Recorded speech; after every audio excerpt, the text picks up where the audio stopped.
Welcome to the Spiritual Intelligence Podcast, Awakening Your Inner Power with Daniel Martinez Stahl, where we will explore, discover, and integrate different aspects of our spiritual and human nature so that we can all thrive and live life with more grace and ease instead of struggle.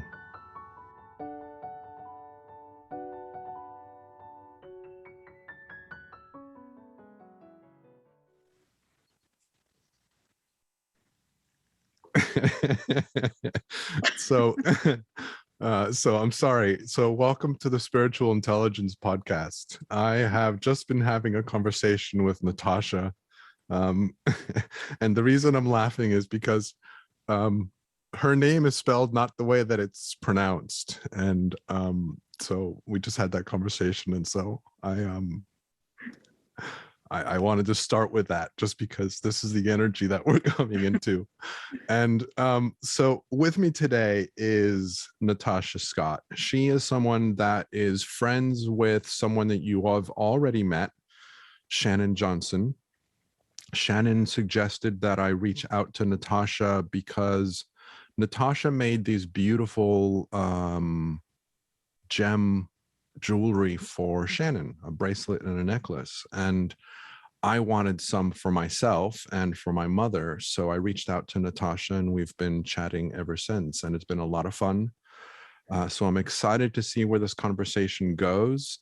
She keeps on surprising me with all of the different gifts that she keeps on telling me that she experiences and she has and the things that she does. So as always, no idea where we're going. Very excited to have you here, Natasha. And if you could just give us a little intro about you, that would be great.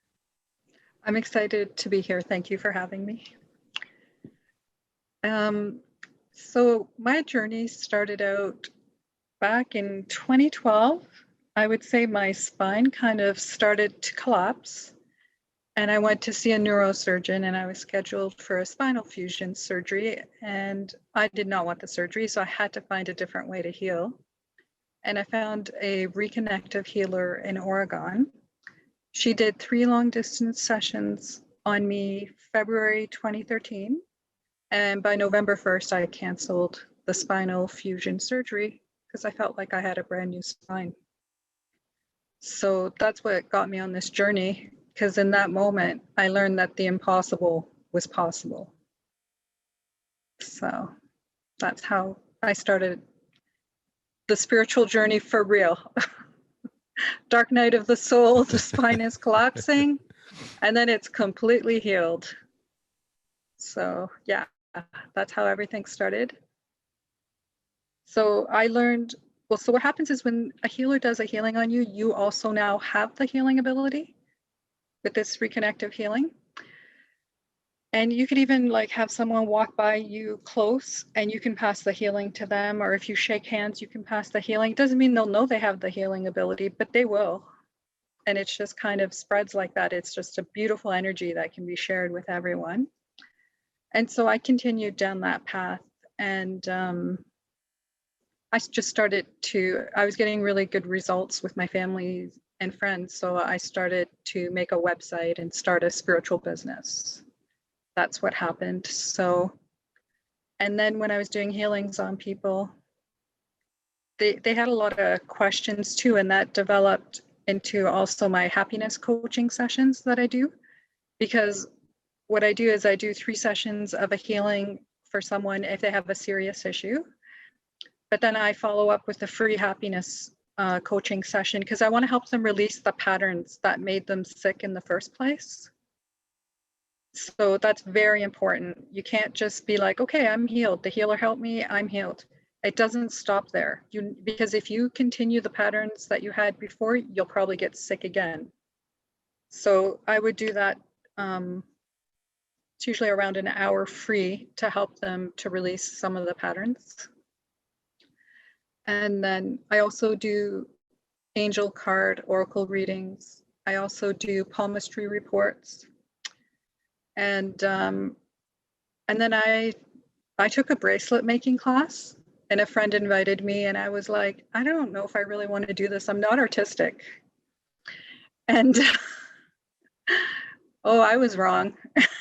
So we did that, and then I was wearing my bracelets at the office, and the girls started to comment, and I started making them for people I know. I wasn't trying to make a jewelry business. It just happened that way because people kept asking me to make them something. And it's evolved to the point now, which I love, is that customers approach me now, or friends or family, and ask me to use my intuition to make them a piece, be it a bracelet or a necklace. And I'm so surprised they have that much faith in me, but I'm also very thankful. But it always works out. It's been like working out a lot that way. And I feel if I can talk to someone, or if someone can tell me about a family member, I will pretty much know by my intuition, and also just my general information with lots of books on crystals, I will know what they need.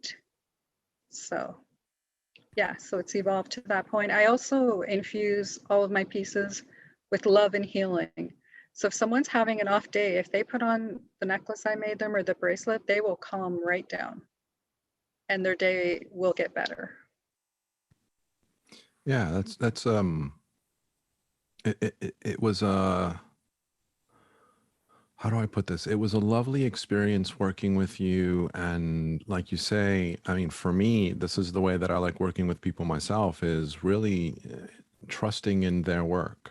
So just so that the listeners know, what I said to Natasha was, I want a bracelet for myself so that I can connect more easily with spirit and allow myself to accept more easily, expanding my heart and whatever else needs to happen to facilitate the conversation and communication between me and spirit.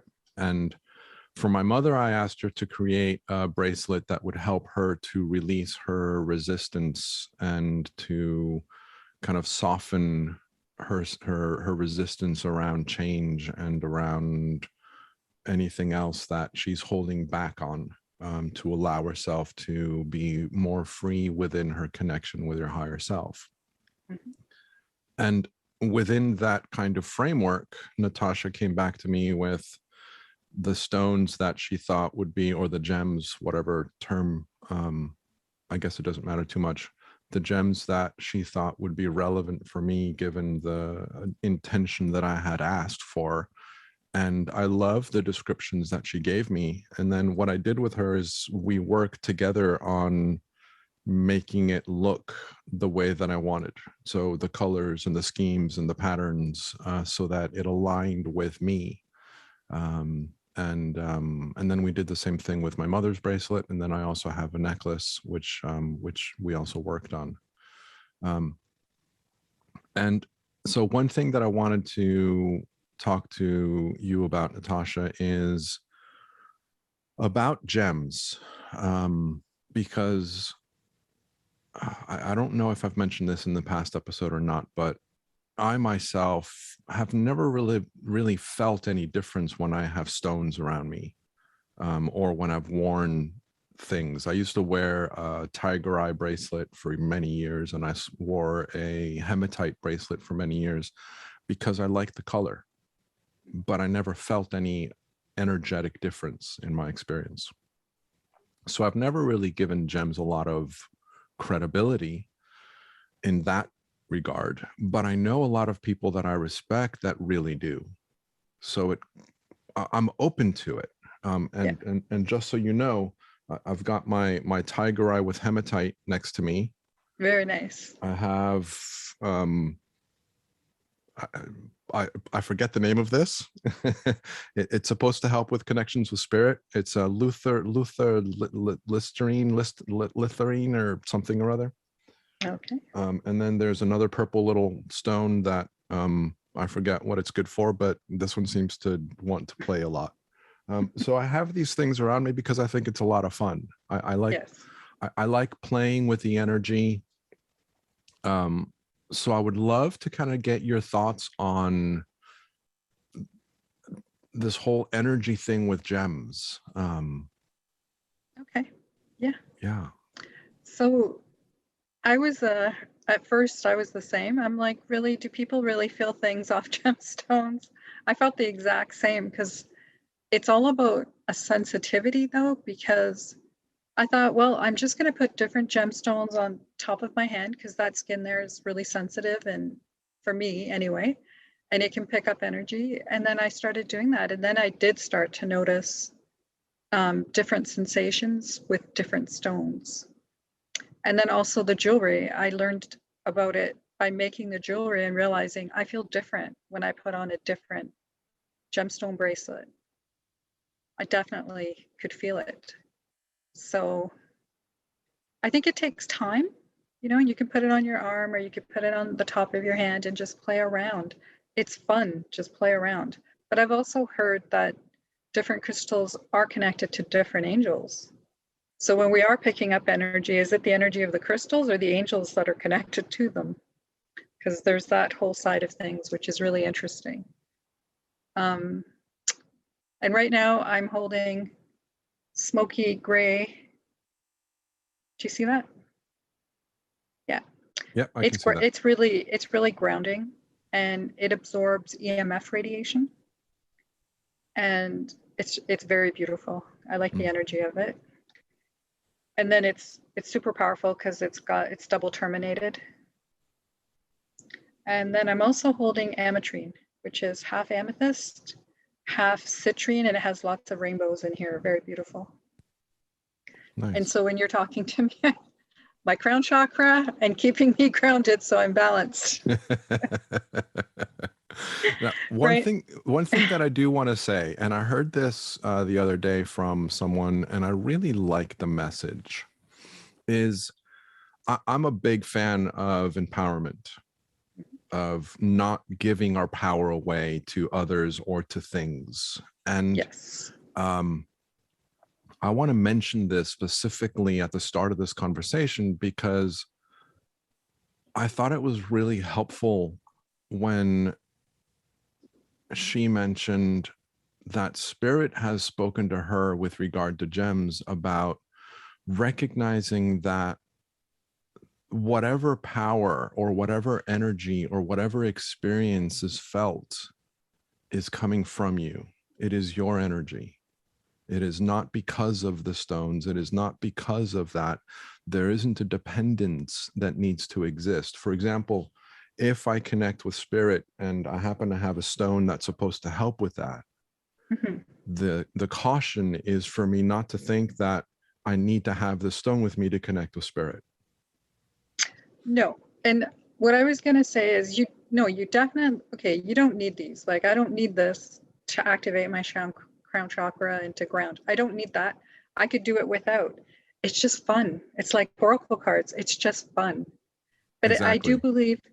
I do believe though it connects you deeper to source and deeper to your spiritual team, because it's kind of a communication tool with this physical side and the spiritual side. It's kind of a communication tool. It kind of bridges the gap. Exactly. Yeah. Now, yeah. If you work on yourself a lot spiritually, because some people have a lot of time and they can do a lot of that, like, then that's fine. You're probably already connected and you're not worried about that. But on the other hand, I also think it's just fun. Aren't oracle cards fun? I'm very psychic. I can predict a lot of things and I don't need the oracle cards to do it, but I still will do it because it's fun. Exactly. Exactly. Yeah. That's. And anything that connects you with your inner child, it's important. I think that there's a lot of value in doing whatever practice you decide to do within your spiritual journey. Do it because you enjoy it. And I think that this is something, again, that we've talked a lot about in previous episodes, but with regard to gems, like I say, I play with them and I do want to expand my collection of them. I want to learn more about them.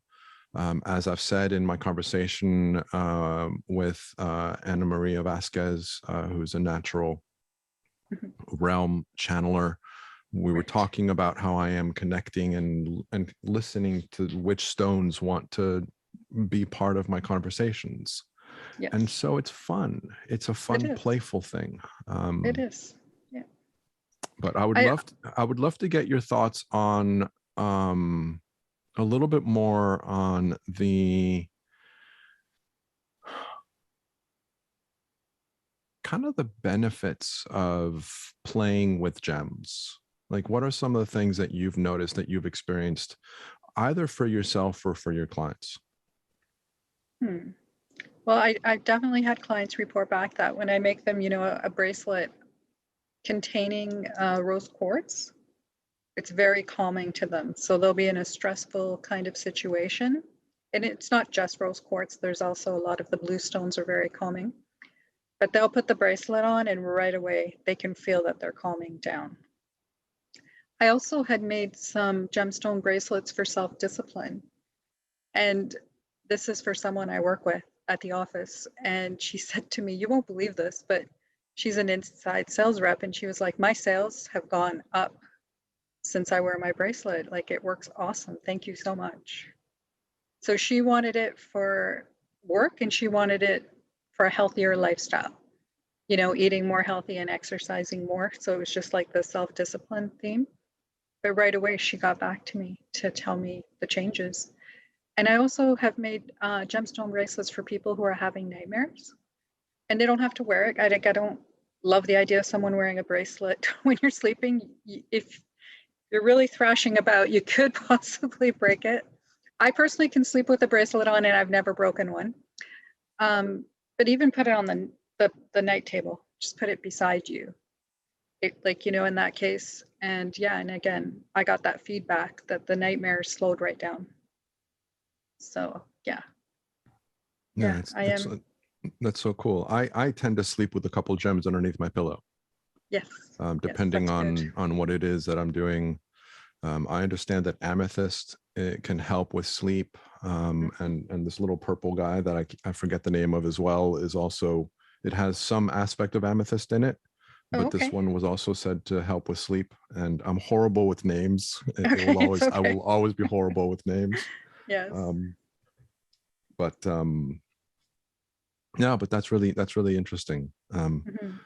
How long ago have you, or how long ago did you start playing with the kind of the jewelry and the gems as part of the So games that you play? yeah. So the games I play with crystals, or when did I start making jewelry? Both. Both. Okay, so the crystals for as long as I can pretty much remember. At least, let me think. Probably 2012, 2013. That time was a big shift for me. But I always had a spiritual side, but it really came to the forefront. And then 2019 was when I took the bracelet class. And then everyone wanted to start buying jewelry off me. And then it turned into a business. Yeah, that's how that went. Hmm. And do you do anything else with gems besides the necklaces and the bracelets? Oh, I have like pieces all over the house. I have some pieces by my bedside table as well.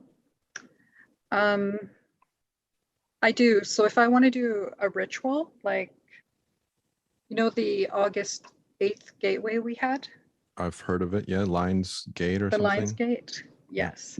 So then I'll pull in the crystals, and sit with a friend. We might put on some really nice meditation music and I pull out the rose oil and then we state our intentions. They're really excellent for that kind of thing. And you can program any crystal too. That's the thing. Like, anyone who buys a crystal bracelet or anything like that, or a piece of crystal, it does have its own innate characteristics, but you can also program it because quartz is programmable. That's why it's in a radio. Use quartz in a radio because it's communication, right? It holds communication. Also, that's why with the crystal skulls that they find on ancient aliens and those types of shows, those actually hold a whole bunch of information. Like, I probably say, like, hold information the way a computer would. And people don't realize that's what that actually is. It's a 5D computer. Interesting. Now, Right? in terms And of, higher. yeah, so in terms of programming crystals, it brings up a question as well. For people that aren't familiar with crystals, something that I heard many years ago, and I don't know if I'm doing it as well as I should or as often as I should, but I did hear that when you get a new crystal, to put it in sunlight or moonlight to cleanse it of whatever energies it picked up along the way. Yes. So that it is an open vessel to accept and intertwine with your energy. Yes. Yes. People like to do that. Another thing people like to do is just, get a bowl of salt and just run them through the salt, because salt removes any negative energy. Yeah, Now, that's another way. what's important to note is that some stones, I've also heard putting it under running water is another way. But some stones get damaged by the sunlight and other stones get damaged by water, and they're so Yeah, you'd have to look it up before you go ahead. Depending on what stones you're Yes. purchasing and what you're using, make sure that you go online or look in various books that are available to learn a little bit more about the maintenance of that stone, to make sure that that it's in line with how it likes to be handled and treated. I know there's also other stones that are good at clearing other stones. So I know kyanite. So there's stones that you can get that are really good at fertilizing the other stones. So there's a whole kind of world of energies and stones, and it's incredibly complex, but a lot of fun to kind of explore and play with. So the cleansing of stones and the gems before you use them is something that I have heard and have done most of my life. And every once in a while I'll bring out my stones out to the sunlight and kind of regenerate them or whatever. But the idea of infusing them with an intention or with energy, I would love to hear more about that. Yes. So it could be anything. You could go into a store, you see a nice bracelet, you purchase it, then you bring it home, and then you think about, what are you struggling with? What do you want to increase in your life or change? So you could just basically, your intention, right? You would just say, bracelet, thank you for being here with me. I was wondering if you could assist me with being more patient. I react too quickly and I'd like to develop more patience.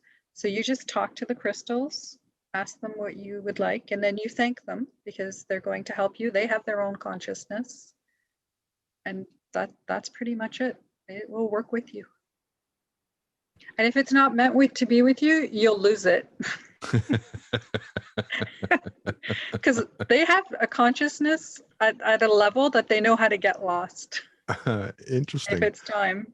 Yeah. So I know that in previous episodes, I've talked about how different inanimate objects have consciousness. And so this isn't new to people that have been following along this podcast.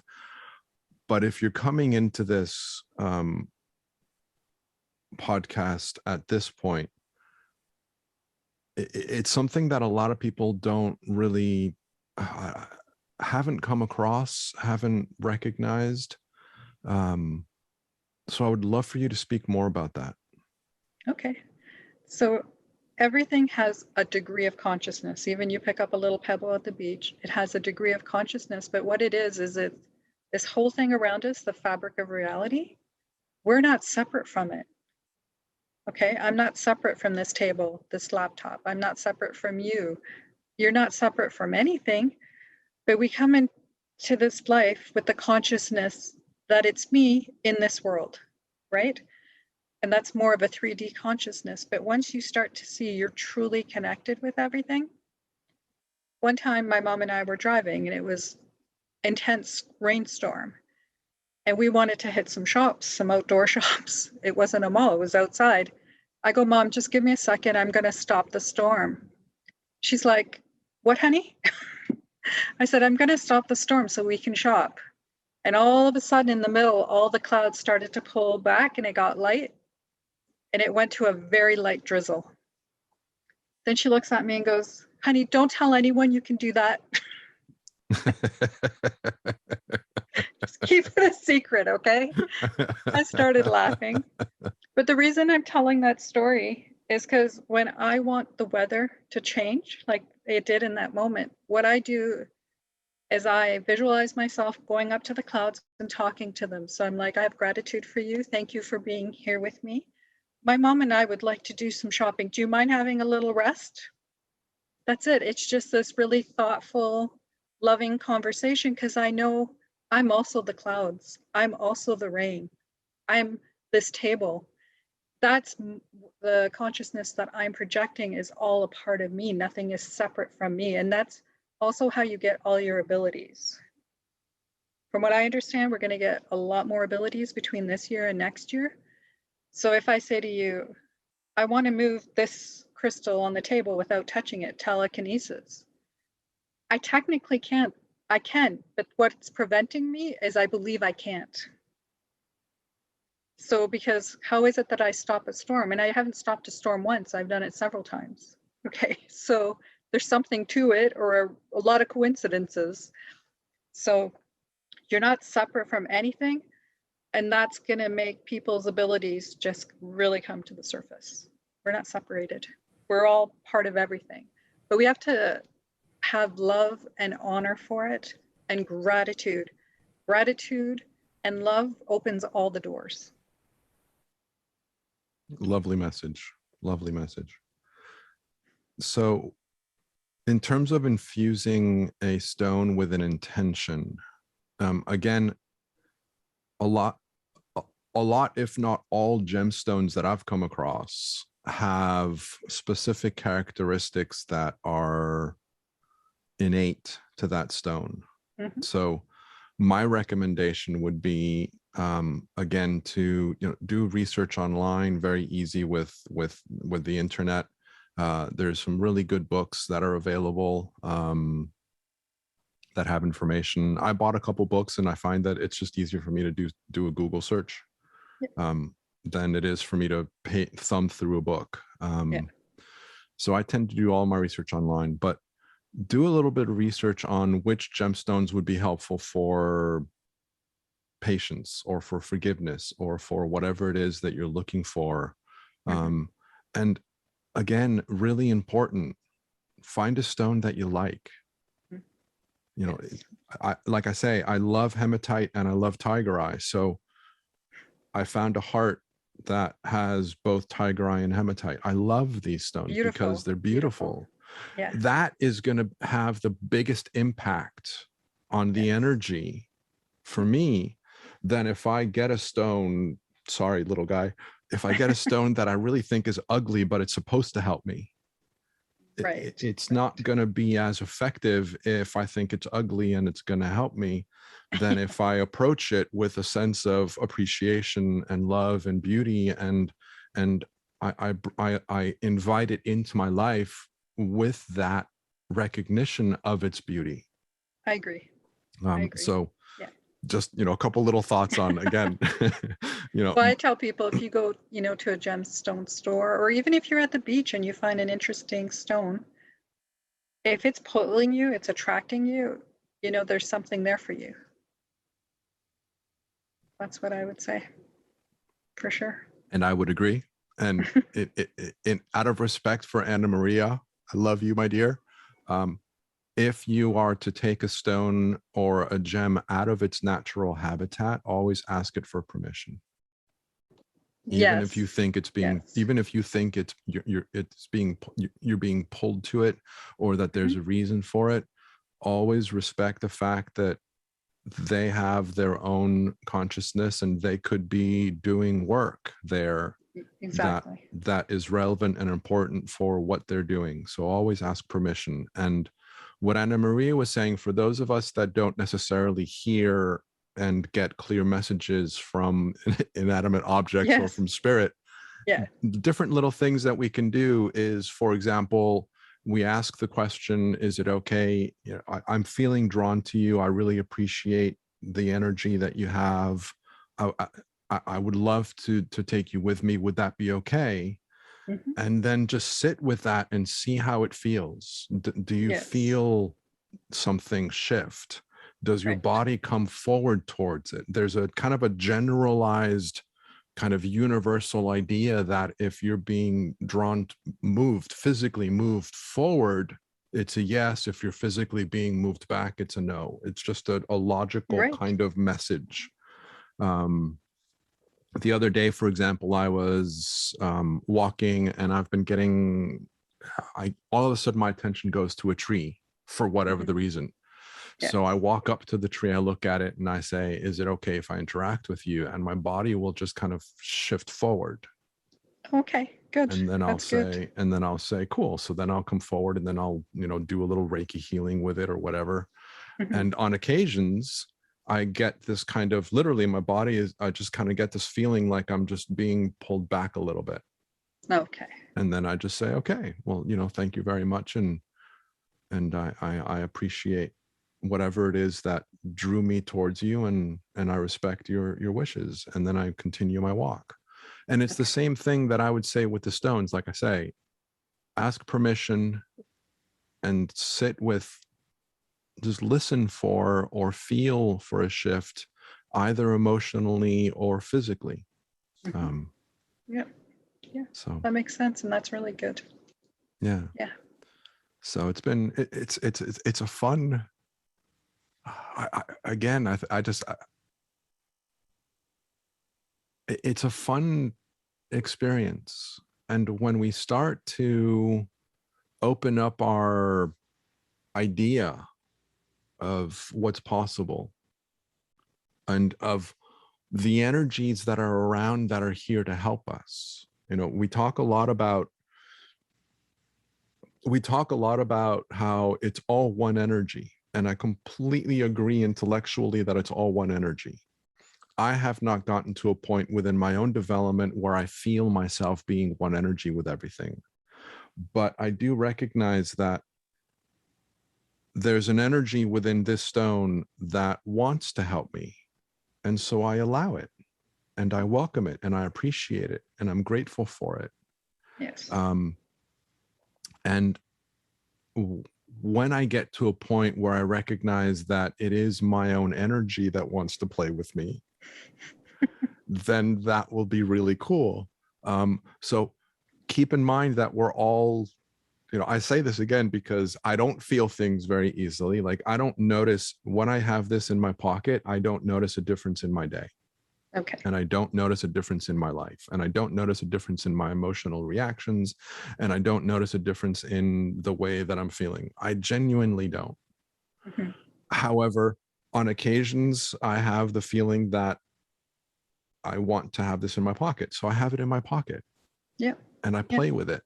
And the reason Yeah. that I'm bringing this up is because it doesn't matter where you are within your own journey. It doesn't matter where you are within your own sensitivity to energies, because I'm not that sensitive, but it's a lot Yes. of fun to play with, Yes, it is.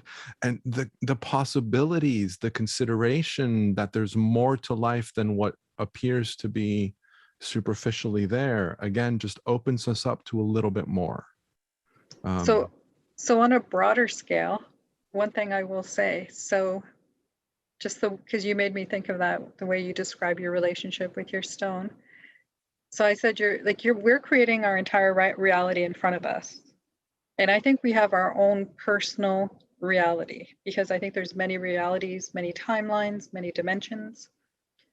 But so what happens is, so when a person comes into your life and helps you with something, you've created that. Okay, so just the way you've created the crystal, you've created the oracle cards. This is all you helping you on the grander scale, right? Right. I So, absolutely agree.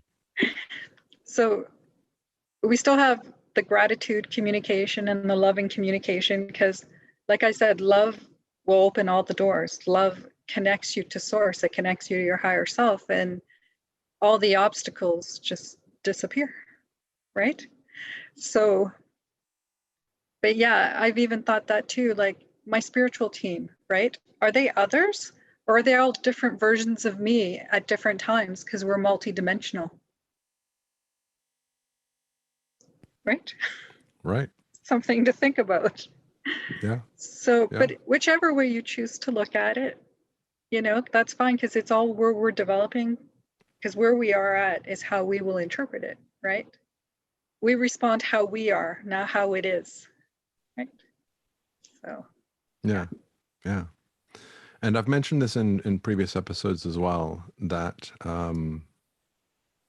I've been told by someone that I am looking to interview for this podcast that my abilities will become easier to recognize and easier to experience when I am able to recognize that we are all one. The universal consciousness aspect of, and the way that I just, in my own mind, the way that I describe this is the spiritual beings that I want to channel at some point in my future will happen more easily if I recognize that they are me and I am them, as yes, opposed to them being something other than me. exactly. That's And true. so this is all kind of in line with what you're saying. Mhm. And God, I'm thinking to myself, what's someone going to be thinking to all these things that we're talking about if they're just kind of coming onto this conversation out of the blue?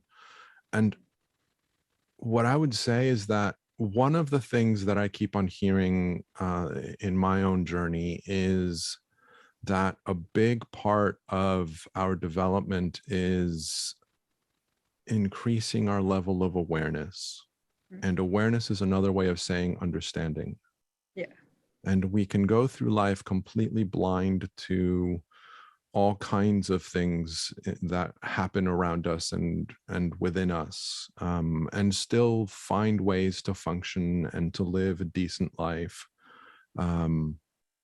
And we can also go through life with an openness and a willingness to allow for more than what appears to be superficially real. yes. And that deepens our experience. There's something you said that I wanted to respond to, and I had it 2 seconds ago and I lost it. But yeah, it's just there anyway. It'll come back. It'll come back, and if it doesn't, that's okay too. So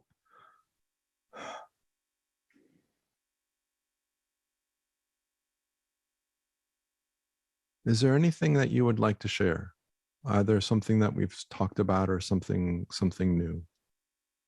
Well, when we were talking about the crystals, and another thing was to run them under the water. So water is literally source energy. So back in the day when there was oracles, what they would do is they would put all the knowledge in the water. So they would basically talk to the water and give the water all this wisdom to hold. And then you would take some and drink some. So that's how you would get the information. And then again, it relates to the crystal skull also holding the information, which is really interesting. And I guess in the times of Atlantis and Lemuria, they used a lot of crystals in a very advanced way, because the most advanced scientists on the planet, like Nikola Tesla, know that when you want to do advanced science, you put science with spirituality. Because our regular scientists out there, they don't include spirituality, so they're very held back. But you put the two together and it's very advanced.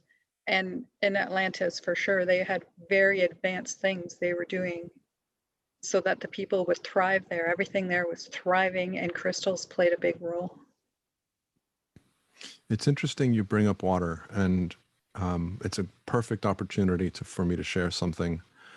In the conversation with Shannon Johnson, we spoke with Spirit, and Anna came through and shared some messages with us. And she invited us to assist the natural realms because they're doing a lot of work to help elevate the consciousness of the planet and to help shift the energy of the planet. And she mentioned something around how we could use ley lines, or we can use water to help, I guess, give more energy to the natural world. And I shared this with Shannon. I've shared what I'm about to share with you guys. I shared this with Shannon a little while ago, and she was just all smiles. I don't. So if people aren't familiar with what ley lines are basically almost like a pipeline of energy that is traveling from one point to another. There's circles or centers of energy that have almost like these lines extending out from them, and a lot of ancient stone circles, and I mentioned this with Anna Maria when she was in our episode as well. A lot of these ancient stone circles are placed with the center of the circle in one of these energy circles, and then the stones are placed on the lines themselves. Okay. And the reason that I'm mentioning this is because like I say, I don't have sensitivity to energies. I cannot feel a ley line. I wouldn't even know where to find a ley line. I know that there's a way to use the L dowsing rods to find them. But I'm not walking around with L dowsing rods trying to find lines. But I have always been someone that I want to support the planet, and I want to support nature as best as I can. And I'm learning about Reiki energy again through Shannon.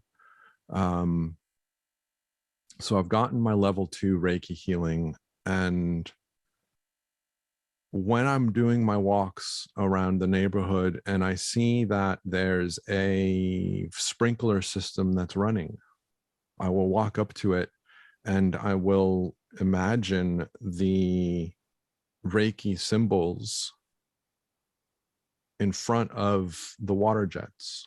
So that as the water is coming out of the jet, it's going through the Reiki symbol, and then that Reiki symbol is empowering that water so that wherever that water goes, it will be infused with the Reiki healing energy.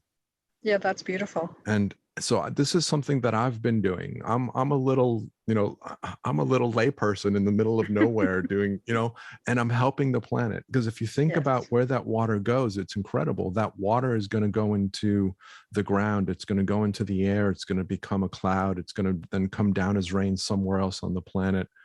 And so that little sprinkler system that you're walking by is literally going to connect to the rest of the planet. And if you infuse that energy with love and with appreciation, if you infuse that water with love and appreciation and gratitude, that water will literally affect the entire planet. And that idea is just incredible to think about, So these are the small little things that we can do on an individual basis that isn't that hard for those of us that don't even know. I mean, even if you don't know what Reiki is, that's perfectly fine. If you're walking by a sprinkler system in your neighborhood, just recognize that water is going to touch the rest of the planet, and recognize it's, give it some love, give it some appreciation, show some gratitude for the water, for where you are, whatever it is. And the water will communicate and transfer and share that feeling with the entire planet. Yes, it will. That's beautiful. Right. And doing things like that means you remember who you are. And that's the other part, right? The more that I do this, the more I connect with myself, the more I open up to receiving more. We talk a lot about how where we're coming from is what life is going to give us more back. Yes. So if we're coming into this experience with wanting to help the planet, wanting to recognize love and gratitude and appreciation when we're walking by water as a reminder, we're aligning with a a higher level of our experience, and we are inviting the universe to reciprocate by giving us more of that. That's right. In whatever right. way it works. Yeah, that's beautiful. So, because we're stewards of the earth. we're We're stewards of everything that's around here. Even though we're multidimensional, we exist in many places. Right now, this is where we're focused, and we take care of it. And then you were talking about the rain and everything, and I just wanted to mention where I live, right, like here right now. We got between 50 and 100 millimeters of rain within the last 3 days. And I'm sorry, I don't know what the inches are. Hi, I'm Canadian. But I had heard that when you get that almost like flooding energy, because so much rain coming in is just like unrelenting, and the wind, that's actually purification. When areas of the world get flooding or they get a fire, and in the case of the flooding, what that does is through all the generations that have lived on that land, and then you get the flooding, all the negative things that have happened are now being released. All that is being released, so it's like giving you brand new land without any negative or dark energy on it. I love the idea behind that concept, and I'd like to share a couple things. Continuing on with what I do with the Reiki symbols and the sprinkler systems, I do the same thing when it rains. So I'll literally imagine a large Reiki symbol underneath the cloud as it's raining, so that the rain goes through the symbol. And I do white, purple, green. So I have 3 symbols stacked on top of each other.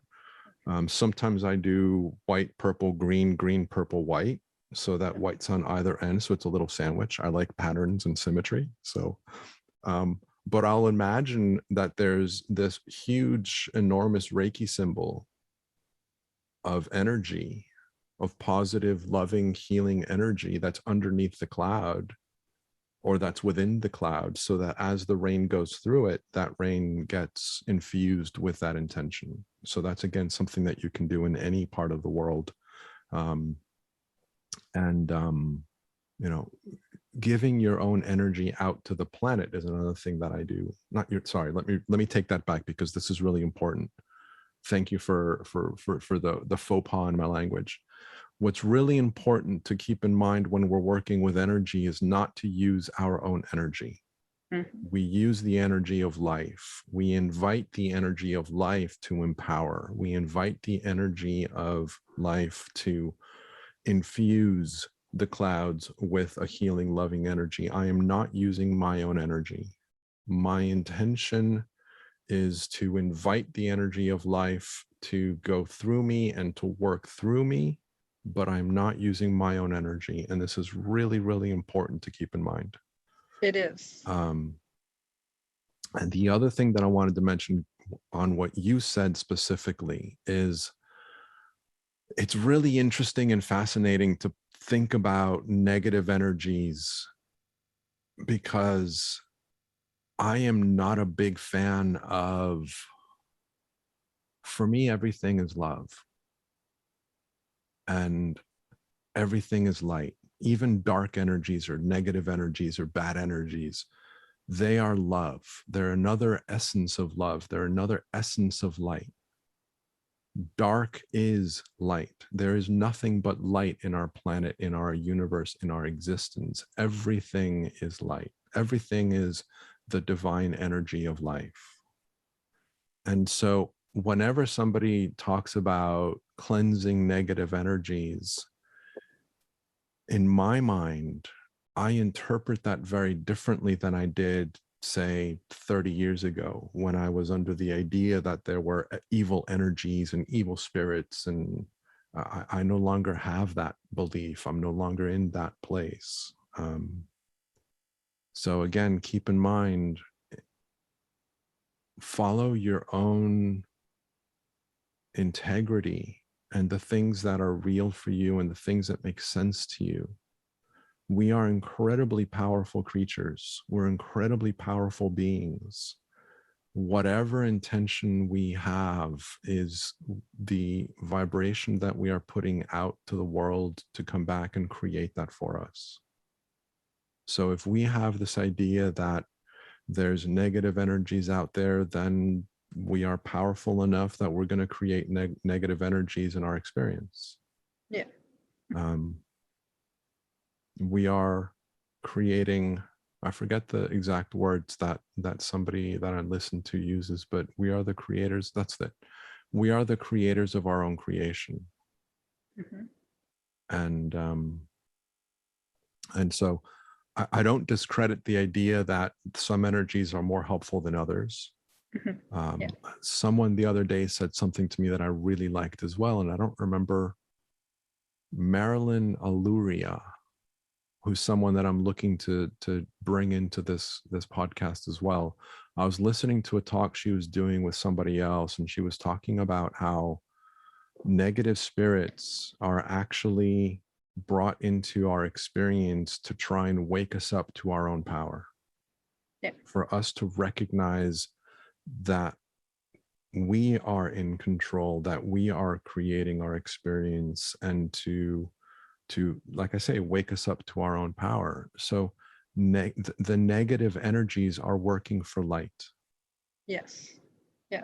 And That's and true. So that whole idea and that whole concept is something that, again, given that this is what we're talking about, I wanted to share, because I think it's helpful for people to recognize and hear that perspective and that point of view. So I see that as the broader universal truth kind of idea, because the negative and the positive come together to create the whole, right? So that to me is like the broader perspective. But I was going to say, when I'm talking about, clearing out that negative energy with the flooding, we're also preparing Earth to be the 5D Earth. So it's all releasing. It's releasing everything from the 3D that was a problem, right? So that we can be in 5D. And but I also see 5D as a personal experience, as your personal timeline as well. So for people that have no idea what Natasha's talking about, let me share what I've learned. In the last year or so, I've been getting myself more and more invested into spiritual communities and spiritual conversations. I listened to a number of people that channel spirit directly, and I've shared some of those people I've shared with you guys. And I've spoken about a couple of them as well. But Anna with Shannon Johnson's conversation, episode 7, I specifically asked Anna to talk about the shift that this planet is going through. And she talked about how we have been a masculine energy for a long time. Before that was feminine energy. And what we're going into now is a space where there's going to be a blend, a natural blend, and a balance between both masculine and feminine. And we're in this process of shifting into that energy. And as part of this shift, there's a lot of talk about how our planet is evolving. Gaia, as she is known as she refers to herself as, is evolving and growing and expanding. And as a result, everything on her needs to follow suit. And we're included in that. And before, in the past, we have lived in a 3-dimensional world, which is very physical, which is very content driven, very focused on our physical experience, our physicality, our materialistic experience. And likewise, there's also a strong sense of separation. Like, I am me and Natasha is Natasha, and this laptop is this laptop. And like Natasha said, she's in a point where she feels and recognizes that she's no different than her laptop. I'm not there yet. I'm still separate from my laptop.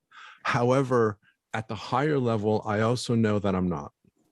Yeah. So again, I just like being very transparent with where I am in this, and this idea of at a higher level, I know that I'm not.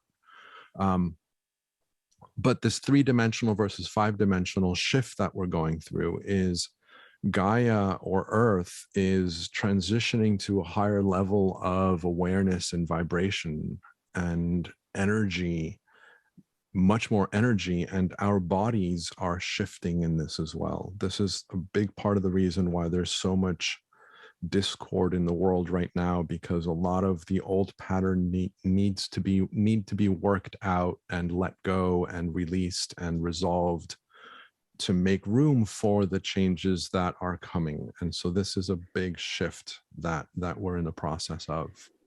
And Natasha also mentioned earlier about how a lot of our gifts and abilities are going to be made stronger, and we're going to open up to even more abilities and gifts in the coming months and years. And this is all related to the same shift, this elevation of our energetic experience, which is very exciting in many ways and also a bit confusing in many ways. And just kind of go with it and do the best that you can.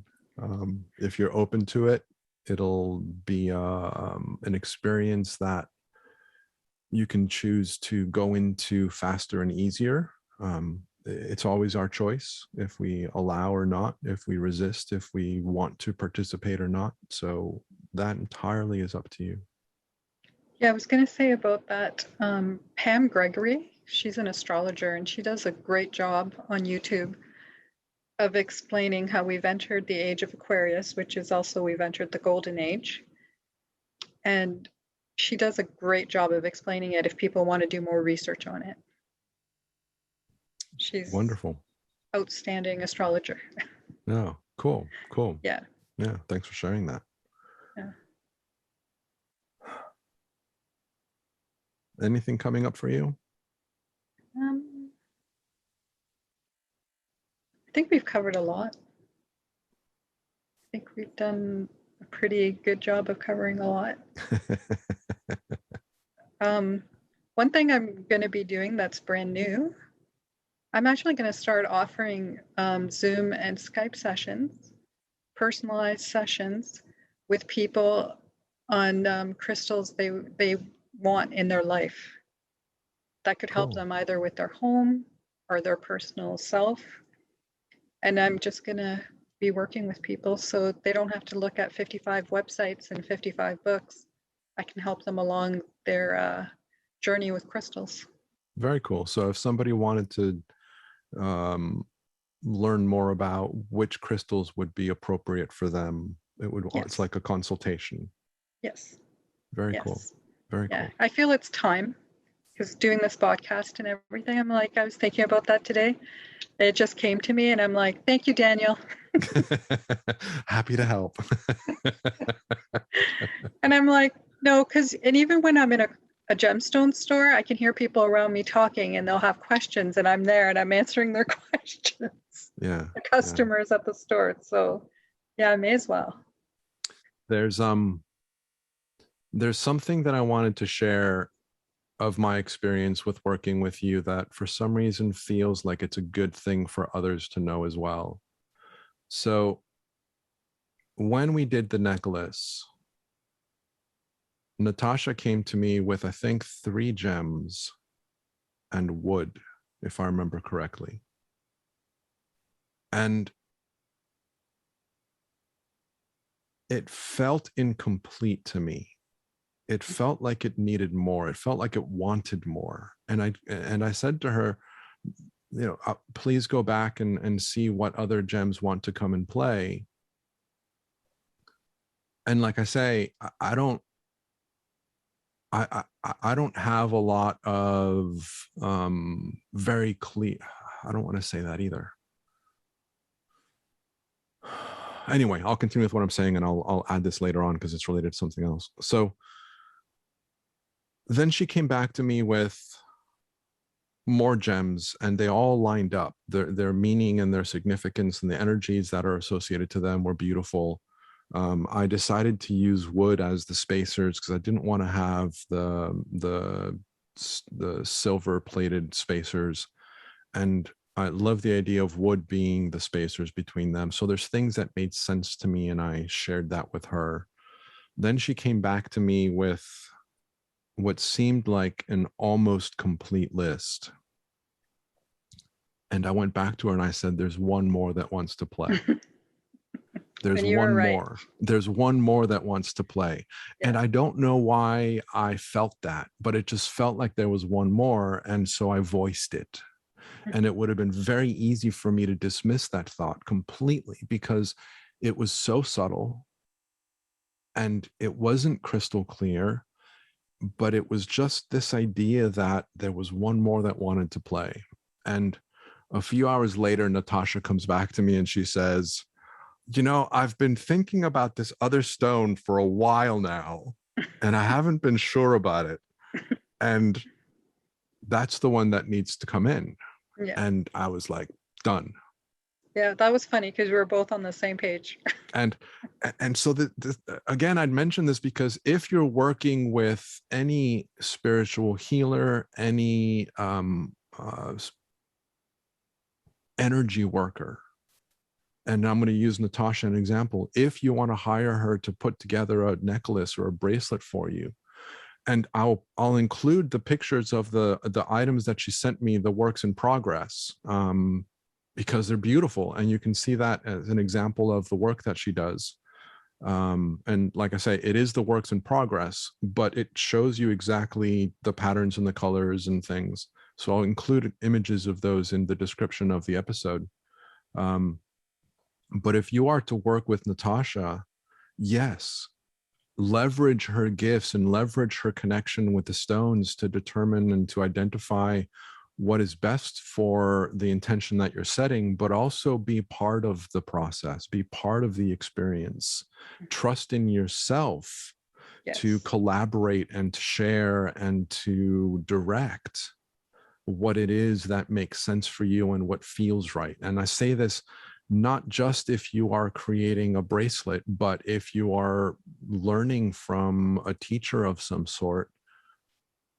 Trust in yourself. As much as I've said this how many countless times, this is all your empowerment, and what comes through you and for you is what's most important. I agree. So I wanted to share that. Well said. It's really important to recognize our own voice in our journey and in our process and in the things that we're asking other people to do for us. Yes. So I wanted to share that as well. And I was going to say the love that I pour into the gemstones it's automatic. It's not like I have to set an intention. I can't not do it. And I'll give you an example. Like at the office, someone would have a plant that's dying. I'd just be like, put it here, on the shelf right here, a couple of feet away. I didn't even direct healing energy. It just had to be in my presence, and it would be like half dead, and within 48 hours, it would look amazing. And that's just my energy field. That's just how I interact with everything around me. I'll send you all my plants. And then there was a lady at work and she wasn't feeling well. And then we have like the area, where you can sit. I said, just sit there. If you sit there for 10 minutes, you're going to feel better. And again, I just kept working. She was doing what she was doing. And within 10 minutes, she got up and felt fine. So that's how my energy just kind of goes out. Like I don't have to actively do it, but I do walk around my home going, I love my plants. I love my cat. I love my crystals. I love my oracle cards. Like that's where I am. That's where I live. Yeah, it's a really lovely place to be. It's a really lovely place to be. It is. And it's good to rebalance yourself. Like I also know how to rebalance, because if I do fall into something stressful, right, I'll just put on some meditation music. Like I know what to do to recalibrate myself immediately. I will not stay there. I will not entertain negative emotions. And I'm not bypassing, because I'm very aware it's my ego responding. That's not my heart responding. That's my ego. So it's just, I need to calm down the ego so the heart can be back in the forefront. I completely agree, and I love that reminder. And I'm going to add my own 2 cents to that as well. I have stopped using the word ego. Okay.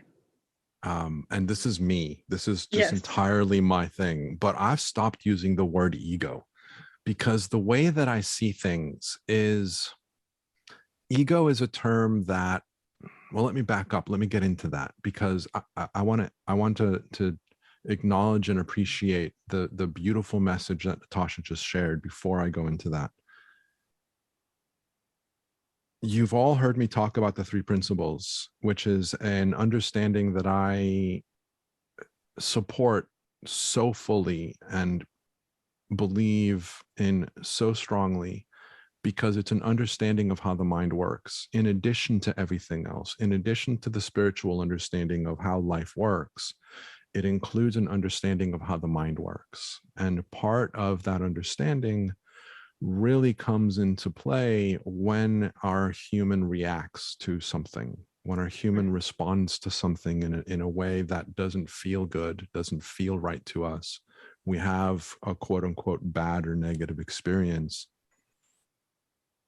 Understanding how the mind works and understanding the role that we play with our free will to leverage or to influence or to direct your experience after that point becomes very helpful.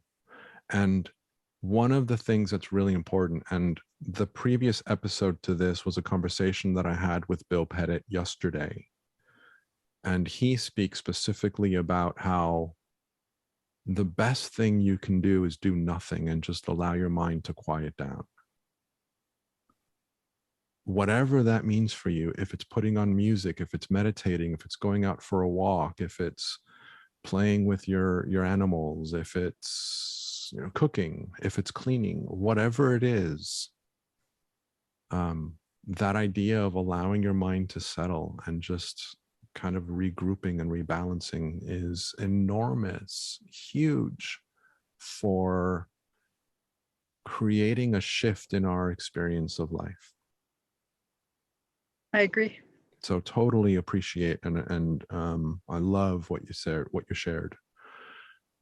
Thank you. So the thing that I wanted to say about the ego, and it's really fascinating for me because the ego is a term that a lot of people use, and some people use it with negative connotations and some people don't, connotations. Yeah. And some people don't. But because there's so much misunderstanding around the term and different usage of the term, what I've recognized as a cleaner way of describing it is for me to recognize within myself and within the conversations that I have with the people I work with, to differentiate between my spiritual experience and my human experience. Because my human is going to react to things that my spiritual self wouldn't. My human is going to respond to triggers and actions, and it's going to have experiences, and it's going to feel the quote unquote negative emotions. My spirit's not. Yes. And a lot of times I've heard and I've interpreted that when people talk about ego, they're speaking about their human experience. Yeah, and I would call it their personality, because the human has the personality where your spiritual self, your higher self, is so much broader than a personality. It is, but it isn't.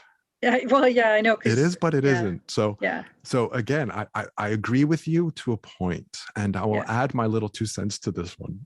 Yes. And it's every single soul, when the spark of energy comes out of, and I say out of in quotes because it doesn't really come out of, but when a spark of energy is identified as a individualistic aspect of energy with its own consciousness, with its own awareness, which is a subset of the energy of our source and is always connected with our source. That subset of energy has within it a personality. Okay. That subset of energy has within it interests and skills and gifts and energetic preferences, which help it identify, yes, I want to be a healer. Yes, I want to be a guide. Yes, I want to help create. Yes, I want to help heal. You know, whatever it is that we Right. decide to do in the spiritual realm Yeah. is part of our spiritual personality. Right. Now, what we do when we choose the bodies that we incarnate into, and this is what Natasha is speaking to, which I agree with 100%, we are choosing our body partly and maybe even specifically for the personality that that body has, that we're going to inhabit and collaborate with and work with. And so the experience of Natasha and the experience of Daniel is literally the combination of my spiritual personality and my human personality combined into one, where I don't see the difference. Yes. Yes. And that's the other thing too, is to integrate the ego, right? Because that's where your personality can be a mess, is if you haven't integrated your ego, it's running the show. And we don't want the ego ever running the show. We just integrate it with our spiritual side. So we're a nice balance there, that the ego, see, I see the ego as helping you to do things. So your ego will help you to drive the car, that sort of thing. But life decisions is your spiritual heart side. Does that make sense? It makes sense. It does. Yeah. And again, I define the ego as our identity of self. So, and Natasha doesn't, and I can tell that Natasha doesn't, right? And if you guys are watching the video, you can tell that Natasha doesn't. So for me, ego is the identity of self. And so my soul has an ego because my soul has an identity of self. And this is exactly the reason that I don't like using the word ego, because Natasha is talking to me about what she thinks the ego is, and I am interpreting that completely different from what she means. And you know what? I think we're both right. Oh, absolutely. Because it's perception, right? Absolutely. And it's also Absolutely. Interpretation. So it's all good. Yeah. And again, the reason that I'm bringing this up is because in this whole spiritual community, yes, there's a lot of terms that are used. And in the conversation that I had with Zay Pierre, you'll notice that we had a bit of a discussion around the word sovereignty, which is one I don't like using, partly because there's so many different understandings of what that word means. And he clearly had a very different understanding than I did, though there's some similarity in there. Natasha and I are speaking about ego, and there's some similarity there, but they're very different overall meanings to it. Like there's differences that she's attaching to that word, then there's differences that I'm attaching to that word. And the reason that I choose the words that I use is because it makes sense for me to use them, and it's important for me in the work that I do to be very clear with my language. And so that's something that I'm very conscious of. And I also want to be very neutral with my language as best as I can. And I'm not saying that Natasha doesn't. Please don't misunderstand me. I'm not saying that Natasha doesn't. But because this is something that's really important to me, I like bringing this up as a reminder to all of us that all of these terms are what it means to us. And when people are talking about all of these terms, it's really helpful to have a little conversation and say, hey, what do you mean by ego? What does that mean to you? Because this is what it means to me. So then now when Natasha speaks about ego, I know that she's not speaking about my ego. She's talking about her ego, you know, her definition of ego, right? Yes. And so it becomes really helpful in these whole spiritual terms with all these different ideas. And most of the time when we're talking about spirituality, we are utilizing language which is so limiting and so restrictive and so much potential for confusion. And also when one word has several meanings. As well. Yes. So yes.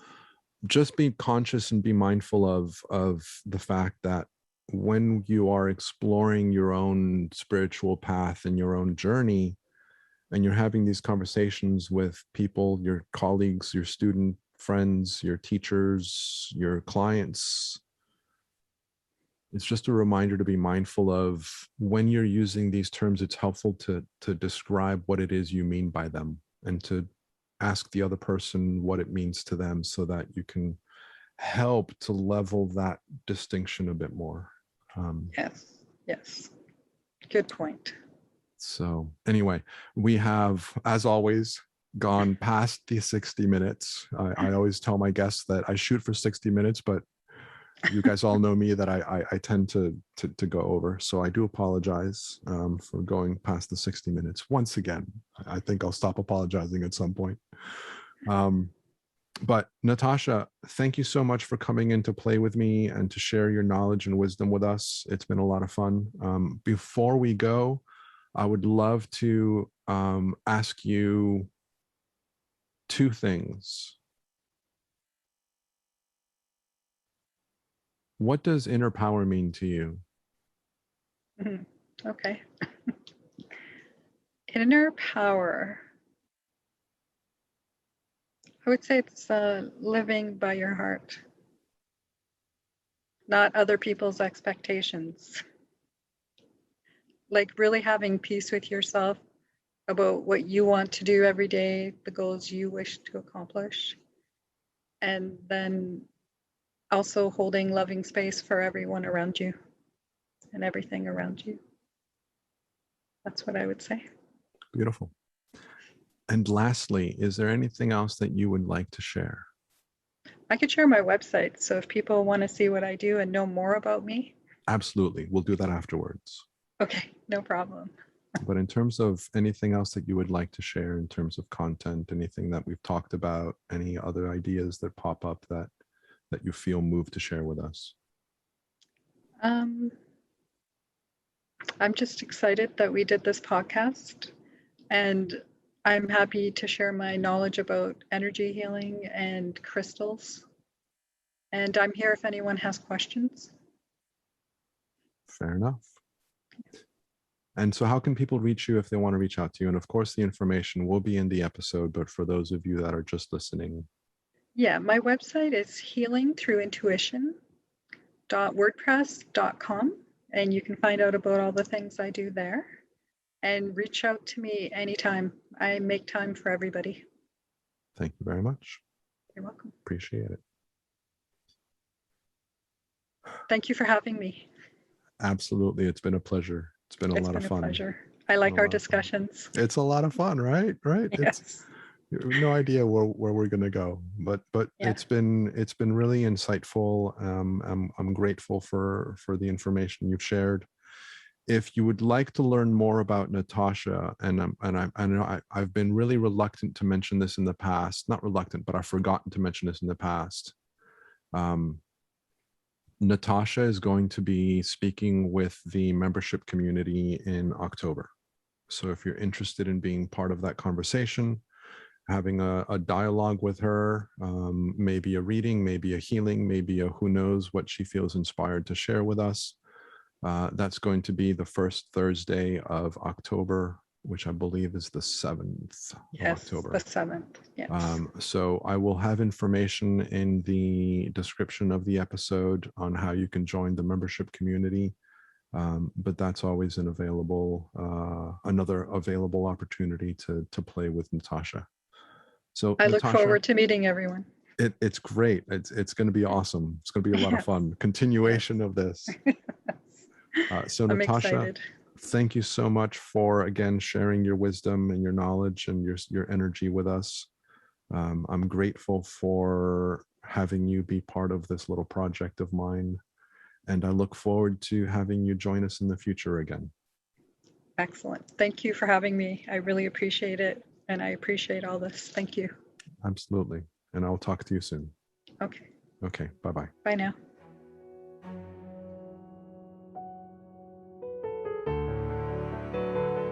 Thank you for listening.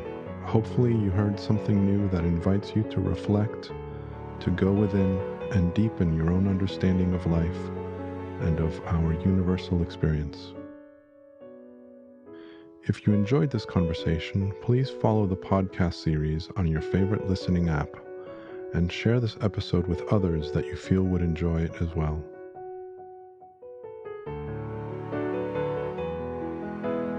Until next time, may we all soar with inspiration, explore with passion, and live with love.